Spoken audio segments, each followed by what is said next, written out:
lagi bersama saya Dea Lupitasari.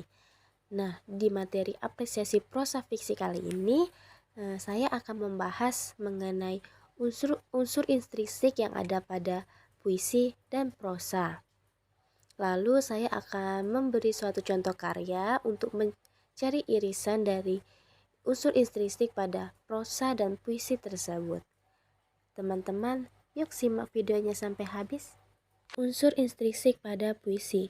Puisi memiliki 7 unsur intrinsik. Yang pertama ada diksi. Diksi bisa dikatakan sebagai pemilihan kata. Karena dalam membangun puisi, penyair hendaknya memilih kata dengan cermat, dengan cara mempertimbangkan makna, komposisi, bunyi dalam rima dan irama, kedudukan kata di tengah konteks kata lainnya, dan kedudukan kata dalam suatu puisi keseluruhan. Unsur yang kedua, imaji. Imaji dibangun ialah untuk penggunaan kata-kata yang konkret dan khas yang dapat menimbulkan imajinasi visual, auditif, atau taktil. Unsur yang ketiga yaitu gaya bahasa atau majas. Gaya bahasa atau majas dalam puisi ialah bahasa yang dipakai penyair untuk mengatakan sesuatu dengan cara yang tidak biasa atau memakai kata-kata yang bermakna kiasan atau lambang. Yang keempat ada bunyi. Bunyi dalam puisi mengacu pada dipakainya kata-kata tertentu sehingga menimbulkan efek nuansa tertentu. Unsur yang kelima, rima ialah persamaan bunyi atau perulangan bunyi dalam puisi yang bertujuan untuk menimbulkan efek keindahan. Unsur yang keenam yaitu ritme. Ritme dalam puisi adalah dinamika suatu dalam puisi agar tidak dirasa monoton bagi penikmat puisi. Unsur yang terakhir yaitu tema. Tema dalam puisi ialah ide atau gagasan pokok yang ingin disampaikan oleh pengarangnya melalui puisinya tersebut.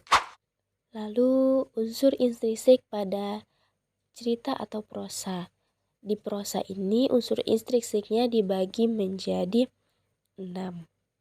Yang pertama itu ada tema. Bagian ini berperan penting karena meliputi ide inti dari pokok bahasan cerita. Unsur pembentuk ini biasanya menambah kualitas fokus penjiwaan sebuah karya sastra. Yang kedua ada alur atau plot. Plot cerita yang dibentuk oleh hubungan sebab dan akibat disebut alur. Biasanya alur berawal dari pengenalan, pemicu konflik, keseriusan konflik, puncak konflik, dan penyelesaian. Akan tetapi, alur juga bisa diubah sesuai keinginan penulis ceritanya. Terdapat 3 jenis plot, yakni maju, mundur, dan campuran. Yang ketiga, unsur latar. Latar dibedakan menjadi 3 jenis, yaitu latar tempat, waktu, dan suasana. Yang keempat ada tokoh. Tokoh didefinisikan sebagai pemeran di dalam cerita. Terdapat 2 jenis tokoh, yaitu tokoh utama yang berperan penting dalam alur dan tokoh tambahan yang tidak terlalu mempengaruhi jalannya cerita. Kedua jenis ini juga dipisahkan menjadi 3 sifat.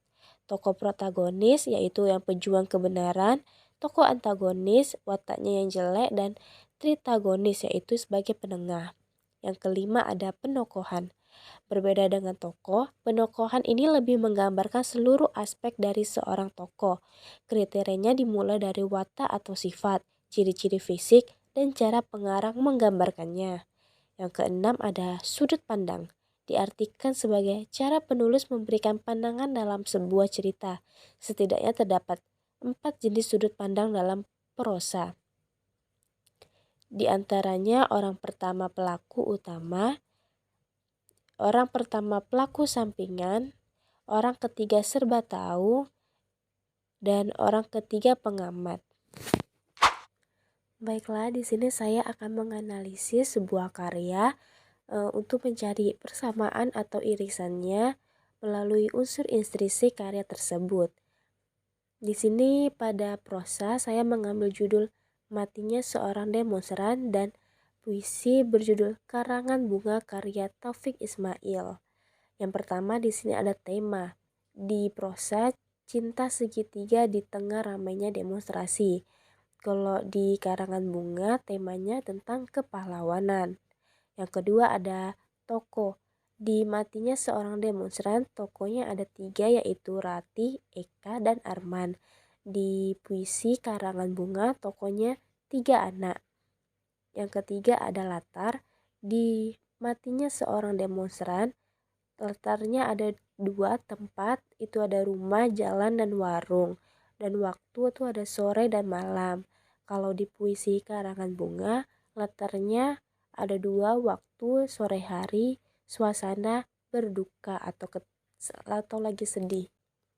Yang keempat ada sudut pandang. Di matinya seorang demonstran, sudut pandangnya itu menggunakan orang ketiga. Sedangkan di puisi Karangan Bunga, sudut pandangnya sama dengan orang ketiga. Yang kelima ada amanat. Amanatnya ketika berdemo, perhatikan keselamatan dan sampaikan argumen dengan baik dan benar. Kalau di puisi Karangan Bunga, amanatnya kita harus menghargai jasa pahlawan dan kita harus meneruskan jasa pahlawan tersebut. Demikian materi yang dapat saya sampaikan. Apabila ada kesalahan atau kekurangan dalam penyampaiannya, saya mohon maaf. Wassalamualaikum warahmatullahi wabarakatuh.